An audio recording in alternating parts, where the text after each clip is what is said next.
Greetings, gamers! Welcome to part number 50 of my Let's Play Fire Emblem 9, Path of Radiance. And in today's episode, I have much to do. First and foremost, I must defeat the ridiculous beast who decided to come and attack my Wholesome. How dare you? And just as I hoped, he was destroyed. Wow. All you got was resistance, Stefan? Are we serious? Yeah, Mist has been using quite a lot of physics this chapter, and then also an Ashura staff, which, you know, is a bit more than I was necessarily hoping to use. Okay, if I can attack, I can, but I'm gonna have to move up.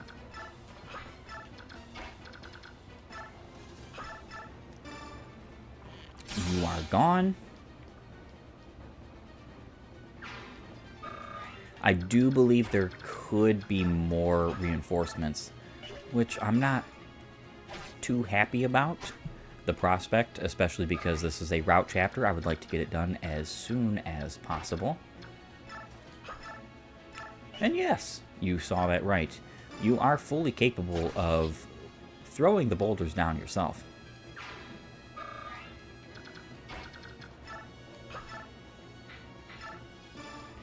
A steel lance will be perfectly sufficient for defeating this purge bishop. You do get the purge, but like I said before, I'm not going to be using any form of light magic, obviously, because you only get one light user in this game, and because I've not decided to use him, there is no chance of me using that magic. Pretty much a no-brainer. And because of that, it's all just sellable. Ooh, S rank in Thunder. Very nice. Very nice. Incredible even. So now that the ballista is gone, that means that Wholesome is free and bound no more.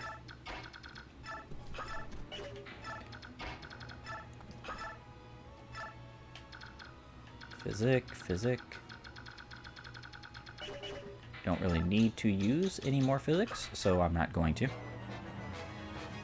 Though my Volk can... Ooh. You know, I was actually thinking, what if he crits? That's the thing, is that Stefan has such poor luck that he is very likely to be crit. Nice, Devdon. But, yeah, so... As long as he did not KO Stefan, that would have been not a great thing. Not a great thing at all. 19 times 2.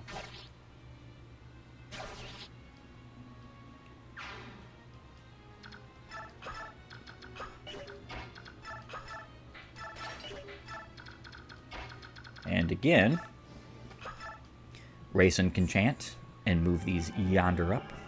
I want to get this chapter routed as soon as I possibly can, because the longer you wait on this wonderful chapter, the more you're going to have to deal with reinforcements, because I am almost certain I'm about to deal with more reinforcements.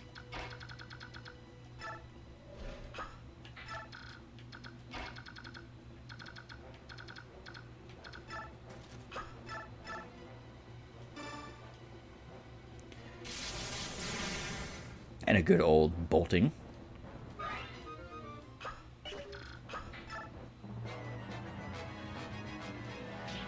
Yeah, I'm actually not surprised by this at all. This is a smart move for him to do in a way, because it means that he's going to do more damage to the majority of my units than otherwise. But the grand scheme of things, he is the last unit in this group. There is no more reinforcements this turn. And it's just over. Sorry, guy. You've had your run. In fact, the Dayan army has had his run of this entire mountain. The run is over.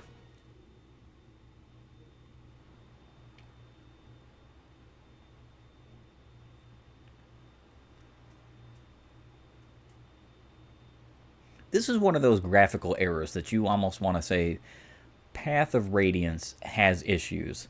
I don't even know that a remake or remaster would remove all of these issues because the game was poorly localized in the first place, as well as just has some very weird decisions made throughout it.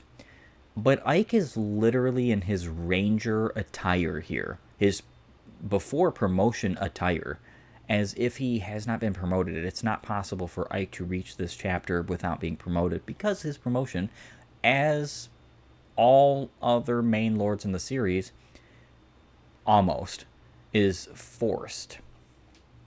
Is this the lot of them? It looked like there were more of them from down here. Now we've got you. Eat rock. Eat rock, I'm pretty clever. Eek! Above us, look out.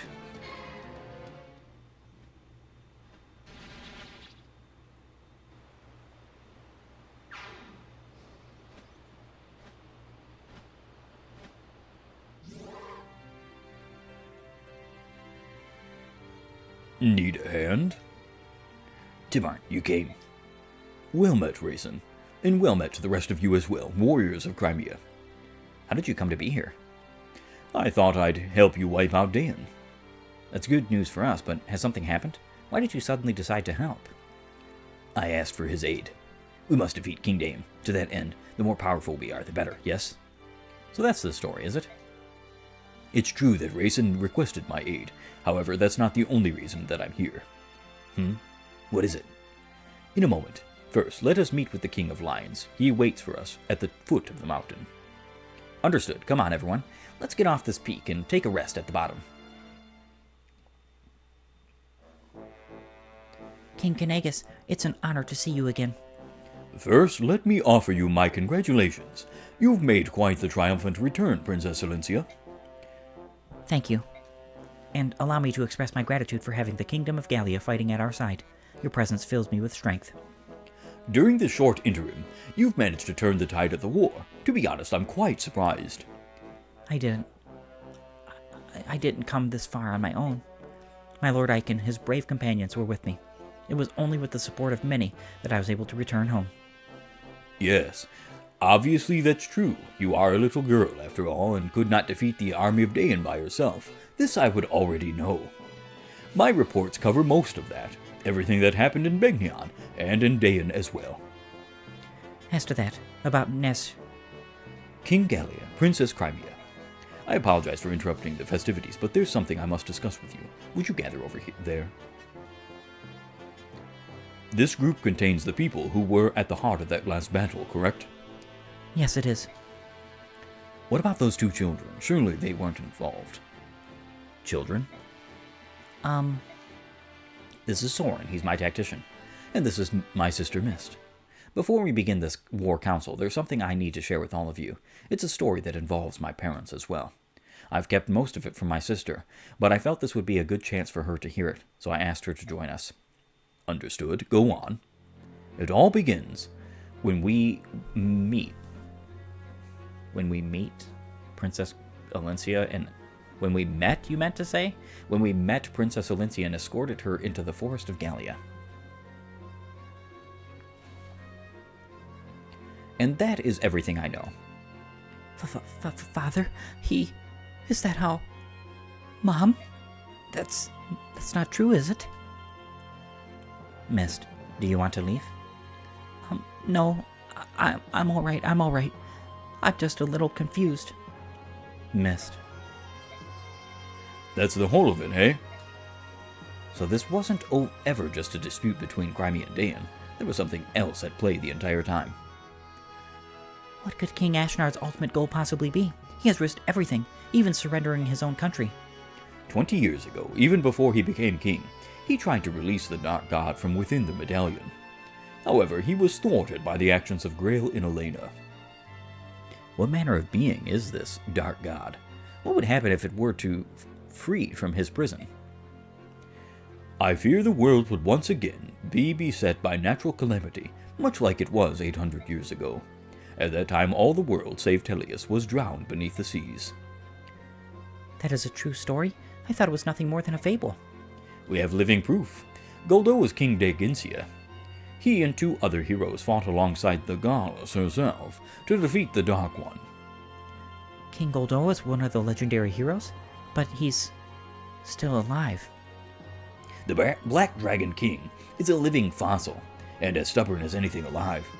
He's been trying to control the rest of us for years, and he always says the same thing.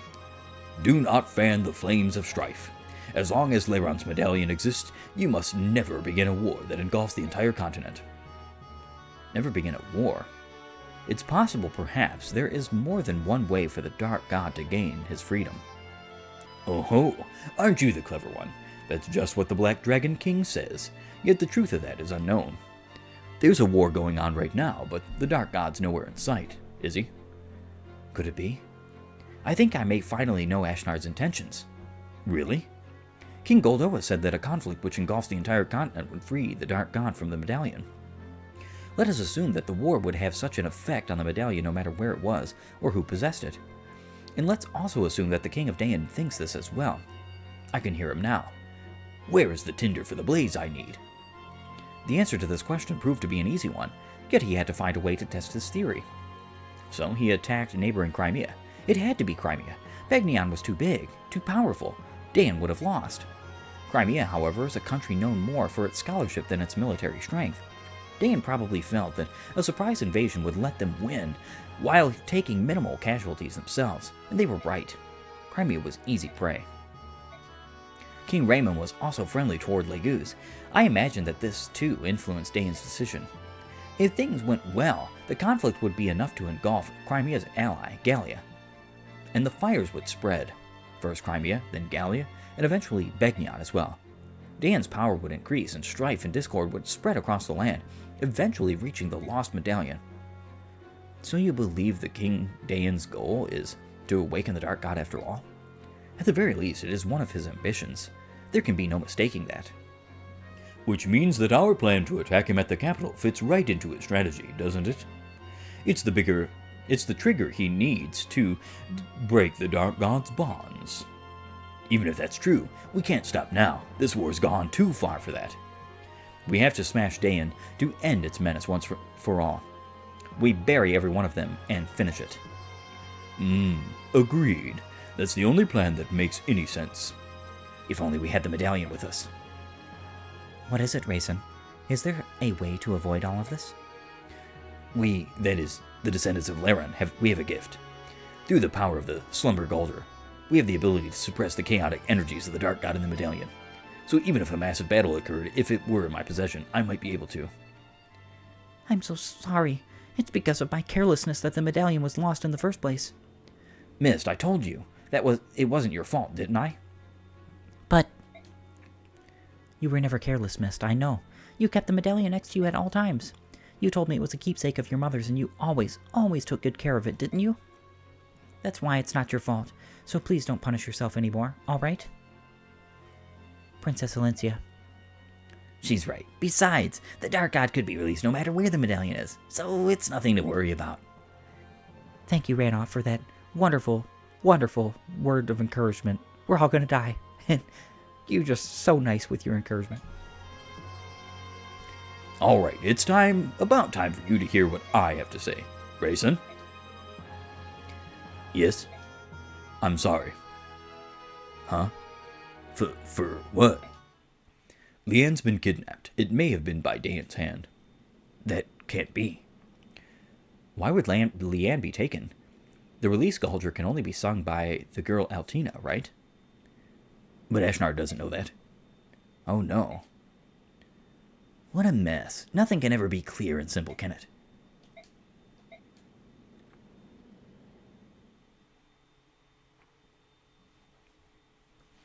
Time to save.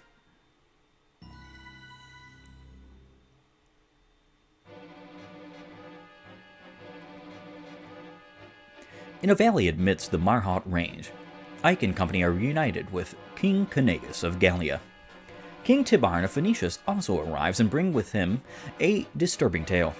His words serve notice. There is no time to waste. The final showdown with Ashnard is coming. Between the forces King Kanagas grants them before returning home and the soldiers King Tibarn brings, the Crimean army possesses 3 times the fighting power that it did when it left Begnion. Even so, the Daean forces encamped in the capital are strong, rested, and comparable in number. In addition, the road to the final confrontation is blocked by 2 formidable obstacles: Fort Pinel and Nados Castle. How these 2 tests are faced will mightily affect the course of the war.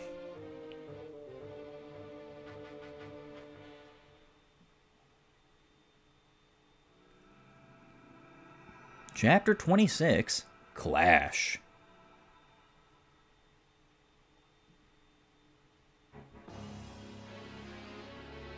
Crimea Castle.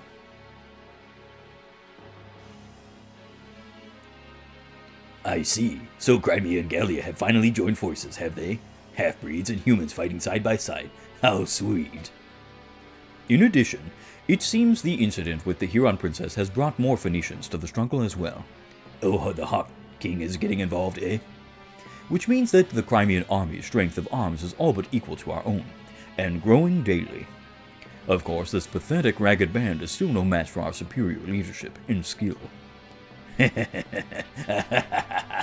Things are getting interesting, are they not? But I am still unsatisfied. Divide our army into 2 battalions and send one to meet the Crimeans. And who will be in charge of that battalion? Bertram. Bertram? Does that bother you? Well, then perhaps I should leave it to you and see what happens. Do you believe I would betray you? I believe your heart has considered it. Surely you jest. I will divide our forces and see that they march to meet Crimea under Bertram's command. Is this satisfactory? I leave it to you, good Sir Knight. One other thing, Your Majesty. In my absence, did you order the death of Ina? Ina? Ina. Oh, yes, her. I had forgotten about that one. I lost all interest in her when she failed to hold the capital. You know, I've no use for failures. Yes, I remember it now. I ordered General Petrine to take care of her. Ha! Another failure under my command. I told Petrine that if the task was beyond her, capturing Ina would be enough.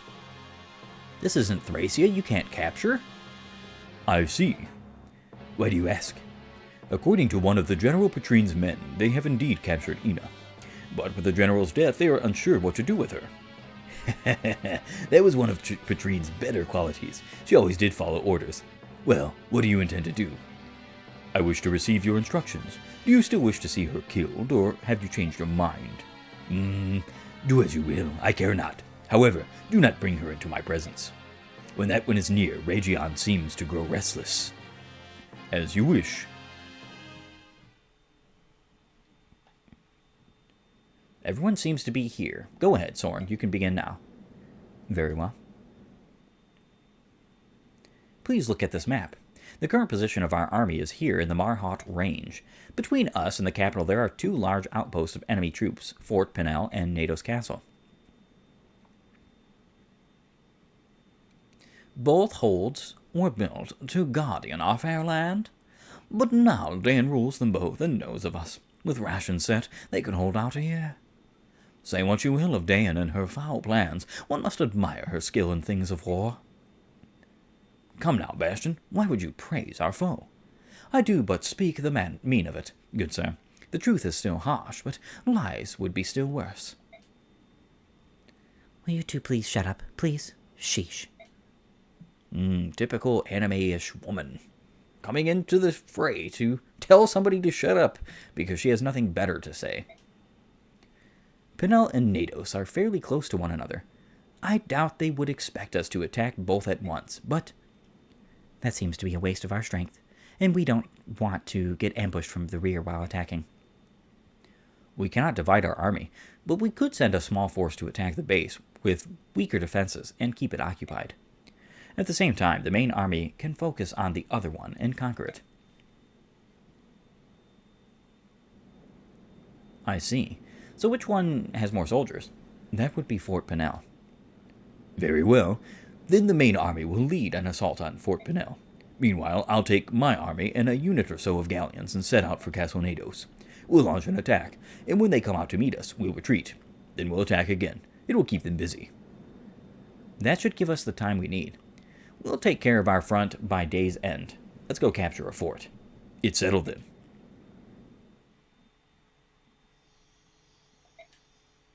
The report is not necessary. General, may I have a moment of your time? Yes, what is it? I'd like your advice on something, sir. Let's say I was faced with an undefeatable enemy. In that case, what should I do, as the weaker fighter do? Should I try to avoid slowing down other better fighters and retreat? Or do I sacrifice myself and try to at least land a single blow on the opponent? If it's an enemy general, or just someone that's far too strong for you, there's no need to get yourself killed. But I don't want you to simply run away either. Study the enemy first, and see if retreating is your only option. I'd like you to do that much at least. Study the enemy. That's right. What type of fighter is he? What kind of weapon is he using? Things like that. If you can learn to do that, you can determine how best to engage your opponent. Those are the very core of combat fundamentals, aren't they? Oh, I'm a danged fool. It could be. I think all my troubles started because I wasn't paying enough attention to the basics. You've given me something to think about, and some hope too. Thank you, sir. You're the smartest general ever. Huh? What a brave little fella. Huh? Ike, you're still a kid, dude. You're still a teenager. This guy's probably got a family. He's a soldier of Crimea. He's not a brave little fella. What I do like about that conversation, and probably the only thing I like about that conversation, is that it foreshadows something that's going to happen very soon.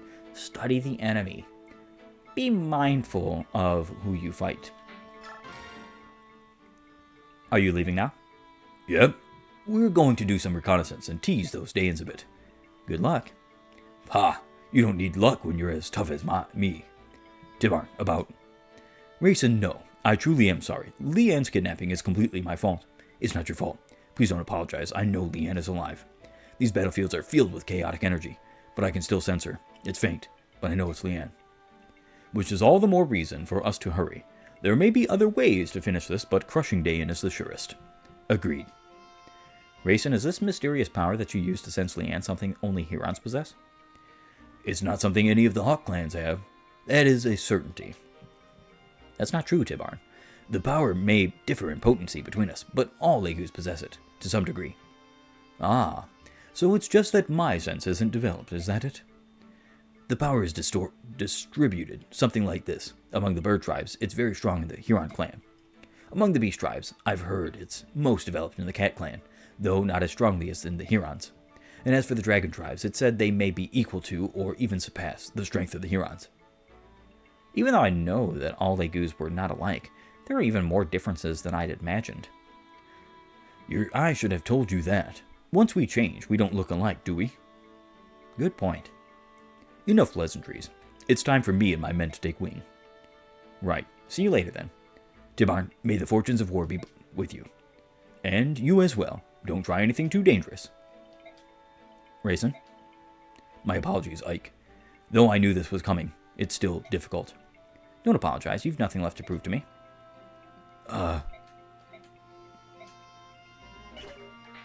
Support. I don't think there is anyone. Yeah. There is nobody to support. So what that means is it is time for me to go ahead and outfit and deal with my convoy of my entirety of my army. I want to thank you for waiting and being patient, as this next chapter is going to be quite the rough one. I'll see you on a few. Alright folks, I am back and ready to finish this base of operations. My Lord Ike. Princess Elincia? Huh?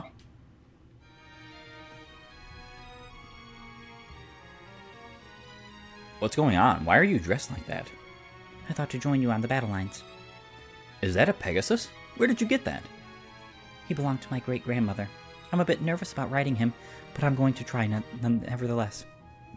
I appreciate your desire, but your retainers will never allow it, will they? As for that... Did you agree to this, Jeffrey? No, personally I'm against it, but she is the princess, and it is her wish. I can do nothing. The princess's great-grandmother was a Begnion Pegasus knight of some renown before marrying into House Crimea.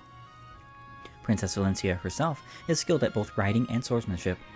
As a child, she was granted permission to train in case the need for her to fight ever arose. Behold the Pegasus, and the uniform, all treasures of our House Crimea fair. We did fear much that we would never see a chance to use them in their proper stead. O Muse of Fire, I cannot find the words. Behold the light that dares to shame the sun. Our princess glad in raiments fair and fine gives courage, love, and vigor to our cause. I'm surprised you were able to hide armor and a flying horse from the Daean army. Prince Renning foresaw a time when the princess would need them, and bade us convey them from the palace. Prince Renning's thoughts were always of the princess, even as his life abandoned him. Be true to your heart, and live life as it dictates. Those were his final words to her. My lord uncle was always the one person who understood me best. Even though I'm dressed like this, I have no experience and do not expect to fight as well as the rest of you. But this constant waiting behind and doing nothing, it sets my heart beating with such unease I fear it may burst. Even if I cannot fight, I could use a staff to heal the wounded. If I could just save one soldier, it would mean so much to me. Please, my Lord Ike, I promise to obey orders and stay out of harm's way as best as I can. Lord Ike, we take responsibility and guard the princess. It is her heartfelt wish. This is not something that I cannot allow or disallow. She is my employer. If this is what the princess wants, all I can do is comply. Be careful, will you? Oh, thank you so much. Let us go forth like sunlight to the dawn. Elincia fights and the Crimean army wins the day.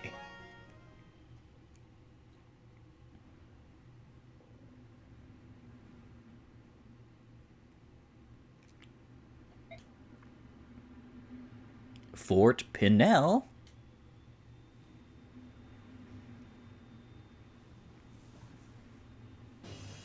Ike, there are more soldiers than we expected.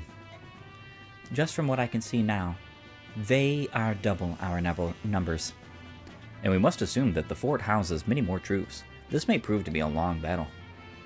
Even if they have 20 times our numbers, we must overcome them. In this war, there can be no retreat. That is very quaint. Very, very, very, very quaint. So you are stuck with Princess Elincia. You must field her in this chapter, which makes this chapter quite a bit more difficult than it normally is, especially if you're not going to use her, like I am. Yes, she is the last unit that I'm going to be using to join, well, I can't say last, there is going to be one more that joins my party, but she's going to be the last healer on my team, because she has an A rank in staves and a D rank in swords. Now, granted, the only way that she's getting anything above a D rank in swords is if you either train her to an extreme extent in weapons, or you give her all your arm scrolls. Granted, I have seriously considered this, because Mist does not particularly need the Sonic Sword as much, and that is because of something very interesting. In this particular chapter, you get a hold of the Rune Sword, a magic sword that restores HP to the wielder in the amount of half the damage it inflicts. 15 might, 65 hit, 19 weight. The weight stinks, but Mist has a wonderful 19 strength, which means she's not weighed down. So I'm going to be giving Mist the Rune Sword and Elincia the Sonic Sword, which does mean I'm going to be using the arm scrolls on her. Now, granted, Ike needs some experience points as well, but what I'm going to be doing is going back into the wonderful, funderful base so that I can give Elincia a bunch of bonus experience points. But before I do anything like that, I want to talk about her stats. 60% HP growth, only a 30% strength growth, unfortunately. An 80% magic, a 45% skill, a 40% speed, and 60% luck, 25% defense, and 35% resistance. She is a pretty good unit. The only thing that I think is very lackluster with her is the fact that she has only a 30% strength growth. But granted, if you do the strategy of using magic swords with her, just like with Mist, honestly, she's not all that bad of a unit. especially considering that she does have no need of any other physical weapons. Of course, there are better mighted weapons, but this is the Amity. Elincia's Royal Crimean Sword allows her to strike twice per turn, 9 might, 75 hit, 12 weight. This is a brave sword, pretty much to the T. In fact, I can even show you. The only thing that's different is that hers is preferential to her and has slightly less weight than a brave sword. Now, she does come with renewal. I always remove this because it is not great, even a little bit. And I always give her a combination of some other, what I would consider much better skills, including a particular skill that is going to buff her to very great heights. I am very excited because I do fully plan on giving her bonus experience points basically as much as I possibly can to get her as many possible levels as I can, and I'm going to be trying and resetting for as many strength levels as possible, and as well as 3 other stats. Strength is the only thing I'm quote-unquote trying to go for. I'm not going to be doing that absolutely, especially if she gets like a 5 stat level that doesn't include strength. I do have, in fact, if I go to items, I do have some stat boosters. I'm going to be giving her all of these except for potentially the energy drops. Most likely I will give her the energy drops, but Ike needs strength. So if I don't have the capacity to give him the rest of his strength, which is 4 stats, I'm going to have to give him the energy drops rather than Elincia. Now she does cap her strength at 20, just like Mist, but unlike Mist, she caps her magic at 25 instead of 26. But that's marginal, to say the very least. With that being said, and though I would love to have you all over here for the rest of this episode actually has to end. I want to thank you for joining me. If you like my content, please upvote and follow, or like and subscribe depending on your platform. And while you're at it, have a great and glorious day gaming.